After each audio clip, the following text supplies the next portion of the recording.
Okay, good afternoon or good morning, everyone. Thank you very much for attending this session. And thank you for the nice introduction, Dr. Martha. You made my life easy because you shared some of my slides, so good introduction. So I'm going to talk about HIV-associated comorbidities and what is comorbidities, how to manage these, and of course, let's talk about comorbidities. What is comorbidity?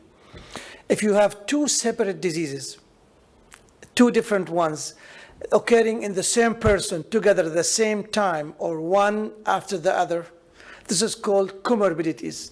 And usually what happens, they interact with each other, affecting this person and changing the nature of the disease, and maybe interacting with the prognosis, changing the prognosis.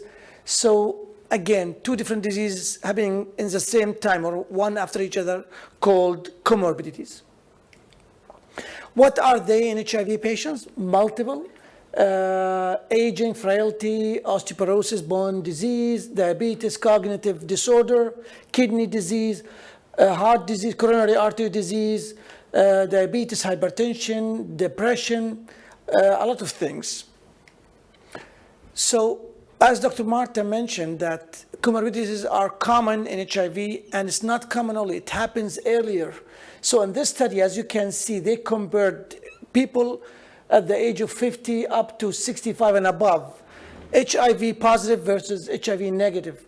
And look at the young people, young like me, between 50 and 55.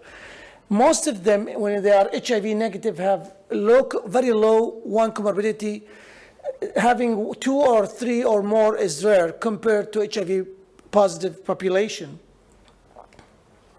When it comes to also comparing previous years to like the recent one between 2003 and 2013, we noticed that some comorbidities has increased dramatically, such as hypertension, diabetes, obesity, and dyslipidemia. Again, when it comes to treatment, HIV treatment, again, when you compare the previous years, between 1996 up to 2018, in the orange one, the orange bar, you can see there's dramatic increase in the comorbidities and the expenditure, the money we spend treating those comorbidities. Okay, this is the tale of two ladies, old ladies. One of them, or both of them are at the same age. As you can see, the left one is 70 years old with diabetes, hypertension. The lady on the right is 70 years old, also has diabetes and hypertension. But what's the difference? We'll talk about this later on. But look at the lady. This is a sick lady with multiple comorbidities, weak, do not exercise, not doing a lot, versus this lady in the right. And it's clear, comorbidities alone is not enough. How we manage those comorbidities will make the difference. So let's talk about why do we have comorbidities in HIV? What's wrong? Either it's the patient related, the HIV patient related, or the disease itself, or the medications we give. Let's talk about the patient himself. All of us, we are born with genetics, correct? My dad has hypertension, diabetes, has dyslipidemia, and I might, like, no matter how I try, I'll inherit the same genes. I have diabetes, hypertension, dyslipidemia in most of the cases, or I will make it worse with my sedentary lifestyle, eating too much, obesity. So it's inherited and what you call acquired characteristics. When it comes to the virus itself, it's inflammation and always like immune activation. Sometimes we have co-infections such as hepatitis C, but the main theme here is inflammation, continuous low-level inflammation, even if you're in treatment. What about the treatment itself? Everything comes with a price, so HIV medication will come with toxicities. It's different between this medication and that, but there is always a price to pay, small price versus big one. The end product in all those are the same. many of those patients will end up having some comorbidities, as I mentioned, cardiovascular, renal, osteoporosis, or even cancers. Again, why do we have these comorbidities? We start from the beginning. As you can see, we have lymphoid system involvement. You will get fibrosis, or you might give even damage of that system. Also, you have, as Dr. Marta said, translocation of the intestinal mucosal bacteria. And also, you might have liver involvement. If you gather all these factors, what happens? You will have altered anticoagulation or coagulation delicate balance. Usually, this anticoagulation or procoagulation versus anticoagulation is balanced. None of them is more than the other. But when you have HIV and persistent inflammation, and especially when you have a liver involvement, the procoagulant will be more than anticoagulant. And of course, in the above, monocytes and macrophages activation will play a role. What happens then? We'll have atherosclerosis, so we have plaques in our arteries. We have damage in our vascular intimal layers, and finally, tissue necrosis. When we talk about cardiovascular disease in HIV patients, the same concept applies. You have your traditional factors or acquired factors, and the medication toxicity and co-infection. You have activation of monocytes and macrophages, and you have pro-inflammation. You have continuous inflammation and anticoagulation, increased anticoagulation, or increased procoagulation, and the end product is the same, cardiovascular disease. So if you compare HIV patients with non-HIV patients or HIV-negative patients, we know that patients with HIV tend to have more rate of myocardial infarction because of the inflammation and other factors we mentioned. And this is clear early in the disease. At the age of 35 to 44, the difference between the rate of cardiovascular disease is clear. But once you reach the age of 55 and above, this association in the rate between HIV positive and negative is really more clear.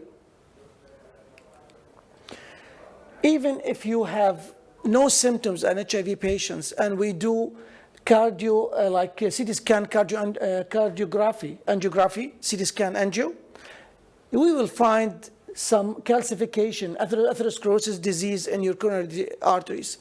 No matter, even if you are asymptomatic, if you complain of nothing, it is there in a higher rate than HIV-negative population. What about if you are fully suppressed as an HIV patient? You take your medication, your viral load is undetectable, you're doing good. Are you still at high risk of having atherosclerotic disease? Yes. This study, they did an ultrasound for your carotid arteries, for HIV carotid arteries, and they found even if you are asymptomatic and you are fully suppressed, you are 1.6 more greater risk of having atherosclerotic disease compared to HIV-negative patients.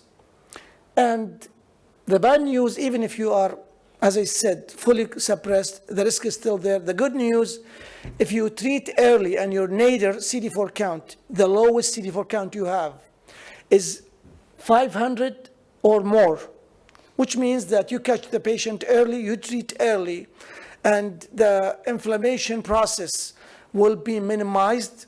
The good news, the rate is the same as HIV-negative patients. So the bottom line, treat early to minimize the inflammation, the chronic low-rate inflammation. So let's go back to our ladies here. Both of them are HIV positive, but, not HIV, old with comorbidities, but this lady on the right is taking her medication, her blood pressure is well controlled, and her hemoglobin A1C is ideal. And this applies to HIV. If you have someone with comorbidities, if he takes care of those comorbidities, or we do as a physicians, compliant, and the target blood pressure, diabetes, is under desired level, then the outcome, as you can see, a functional old population or old lady.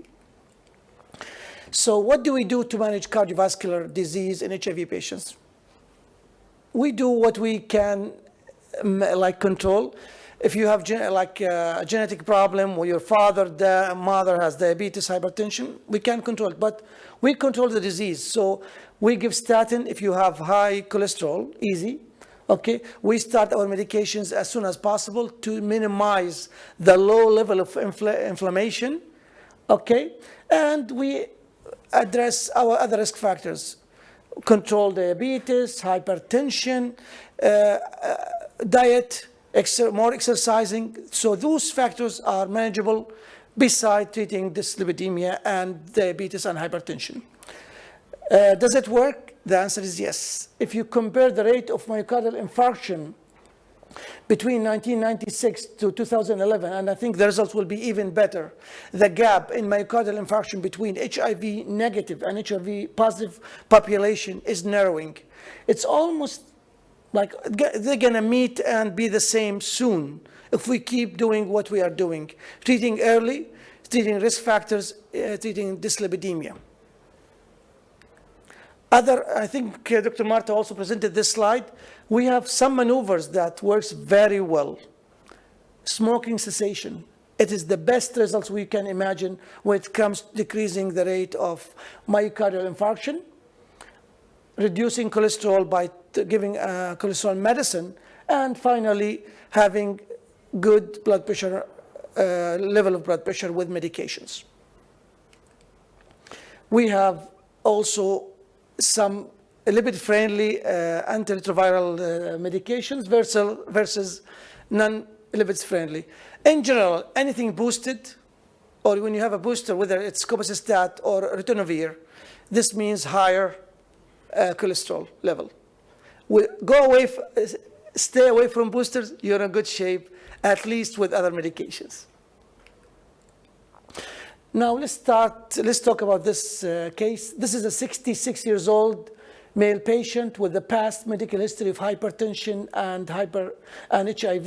He is on Jemvoya, altegravir, copacetat, 3TC, and FTC. He was in lisinopril and amlodipine 10 milligram. Amlodipine was added 3 days ago because this patient visited his primary care physician and the blood pressure was high. So he added 10 milligrams of amlodipine. Okay, the family calls you that the patient is dizzy and he fell down twice.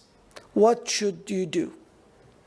So maybe this is a drug-to-drug interaction leading to hypotension, leading to dizziness and fall, or just tell him this is a side effects from Jemvoya, we'll talk about it, or assure the family that patient may be dehydrated, give him some fluid, or ignore it. Have a peace of mind, tell him nothing. And clearly this is a drug-to-drug interaction. And why is that? So usually we have copacetat, as you can see, which is an enhancer. We give it to increase the level of other medications we give it with it. So the good thing, it can increase our HIV medications level and have a good effect on the HIV virus itself. But the bad side is it also will increase the other medications level. Good? So when you give it with calcium channel blocker, it will increase those level, mainly as you can see, amlodipine. And usually, if we have someone on those enhancers, on the copacetat containing regimen, and you give calcium channel blocker, always start low, monitor the patient, bring him back, and you can increase it slowly. And we prefer, as I said, to start low, 50% of the dose, not the full dose. This will lead us to the drug-to-drug interaction issue and the polypharmacy. So polypharmacy, what's polypharmacy, for example? If someone is having a couple of medical conditions and he's taking a lot of medications, and in some organizations, they define it as having 5 or more medications at the same time for the same person for one or more conditions. 5 or more medications, then we call this polypharmacy. By the age of 2030, we expect that most of our patients, 73%, will be 50 years and above, and 28% of them or more will have a couple of more comorbidities, 3 or more, and a lot of them will be on more medication, like 20%, not a lot, 20% will have at least 3 or more comorbidities and medication for those comorbidities. So why polypharmacy is a problem? You can take it from different aspects. If I'm taking multiple medications, what's going to happen to me? Number one, I might miss a few medications here or there because I'm taking too much. What about the side effects? Too much medications, more medications will invite more side effects, correct? So I'll have an adherence problem because I'm sick of taking many medications twice a day, 4 medications in the morning, maybe in the afternoon or in the evening, and I'll get more drug-to-drug interaction and side effects. And sometimes this drug-to-drug interaction will not give me only side effects. It will decrease the level of some medications I'm taking, and I will end up having no good control of some of the conditions I have, including sometimes HIV itself. And what happens? Some of them will have an effect on your cognitive status.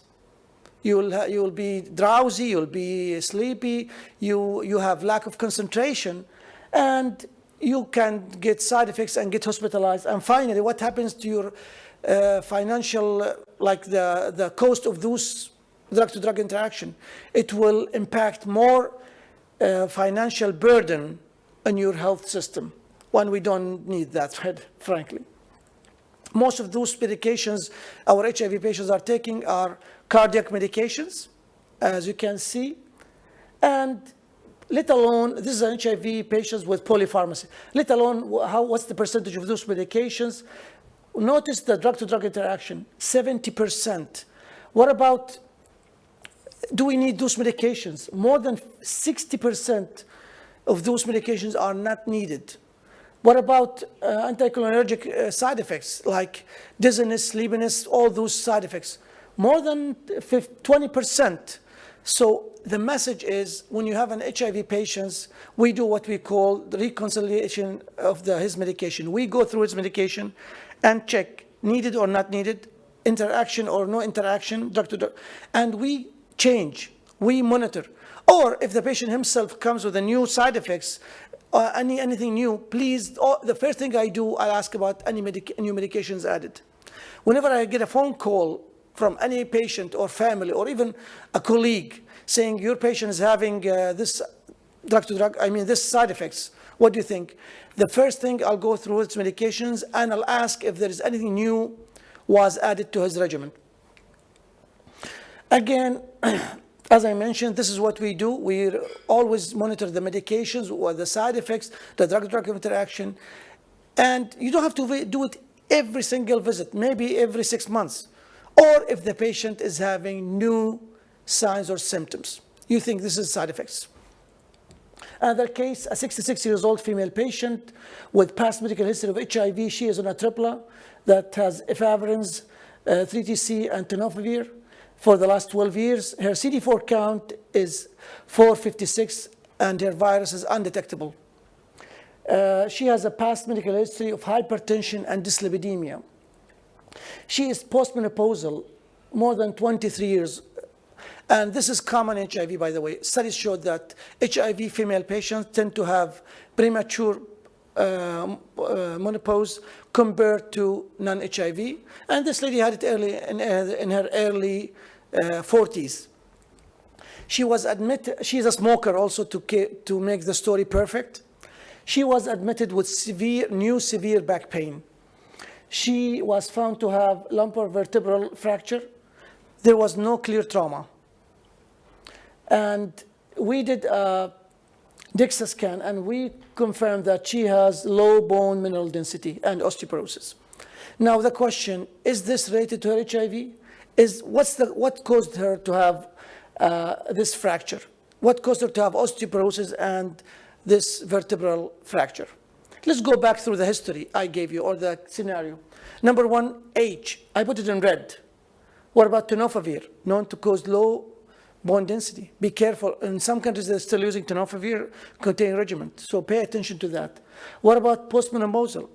Menopause itself will cause decrease in bone density, so another factor. And, of course, our lovely friend smoking cigarettes will add more harm to the whole equation. So HIV patients and bone problem is common. Okay, I have 1 minute, 3 slides and done. So we know that it affects both HIV positive and negative studies. And I'm going to comment on previous presentation about the rate of fracture. The presentation you gave is old one, when the control of HIV wasn't that good. Nowadays, with good control of HIV and good control of inflammatory process and less bone toxic medication, the rate is low.